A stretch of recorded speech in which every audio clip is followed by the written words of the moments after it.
The Barclays WSL has been anticipated since the end of the World Cup, and the opening day didn't disappoint. With 20 goals, 2 red cards and a lot of talking points, every match was exciting from the beginning to the end. Our contributor Emmanuel Faith brings you the summary below.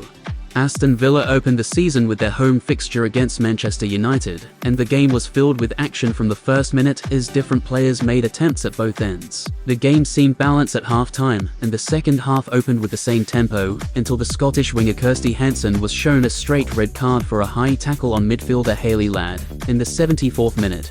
Despite being a player down, it was the last season's Golden Boot winner, Rachel Daly, that opened her account with a powerful shot drilled into the corner of the net. However, the lead was short-lived as Lucia Garcia pounced on a loose ball from the corner to make it 1-1. It looked like both teams were going to share the points until Rachel Williams connected with Nikita Parris's cross in the 92nd minute to ensure last season's runner-up took all the 3 points. 2 quick goals for Elizabeth Turland in the opening 13 minutes of the game, ensured Brighton and Hove Albion had the right head start to their WSL opener. And although Finnegan got a goal back for Everton in the second half, the visitors defended their lead to ensure they took away all the 3 points. There was a lot of action in the bottom side battle between Leicester and Bristol City, a match that produced 6 goals. However, the biggest talking point of the day is probably Arsenal losing to Liverpool in front of a record-breaking sold-out crowd at the Emirates Stadium. With 54,115 fans, this match set a Barclays WSL record of the largest crowd so far, and conceding to a resilient Liverpool team isn't what Arsenal would have planned for. The first half was action-packed as both teams threatened from different angles. However, the match was goalless at half-time. After a couple missed half chances from both Russo and Kearns. The second half started with Liverpool on the front foot, and this time, they maximised their chances as Miri Taylor buried a decent cross played by Kearns in the 48th minute. The red side of the audience roared in delight and cheered their team, who defended every tricks and darts the North London side threw at them. When the final whistle went off, the Reds were satisfied as they had recorded consecutive victories on the opening days of 2 different seasons, having beaten Chelsea by 2-1 in the opening game of last season.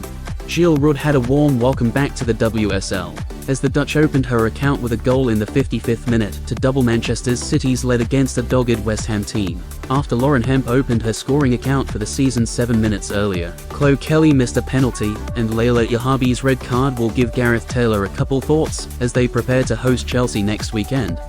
The best of the action was probably saved for the last as Chelsea hosted Tottenham at Stamford Bridge. Having recorded consecutive losses in the last 2 opening games, Emma Hayes' team were determined to end the voodoo that has made them winless for 4 consecutive opening games. They started on the front note as attacks came from all over the pitch, making Tottenham soak up all the pressure in the first few minutes. They however got out of their own half to win a couple corners, but Chelsea's defence was alert to their threat.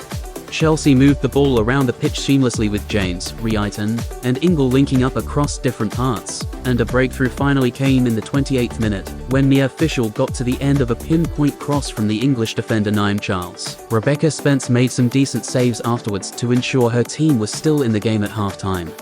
Chelsea picked up from where they stopped, and a ball that seemed over the line wasn't counted. However, it didn't matter as Lauren James connected with another perfectly whipped ball into the box by Naeem Charles to double Chelsea's lead. Martha Thomas punished a goalkeeping error from Zasira Muzovic, who had made a lot of decent saves to keep the goal at 2-0. However, Chelsea deployed every tactic possible to see the game off, ensuring they picked up all 3 points on an opening day for the first time in 5 seasons. Action continues next week as last season's top 4 lock horns at either sides of Manchester. Chelsea take an early trip to Manchester City, while Arsenal will be looking to kick off their campaign when they visit Manchester United.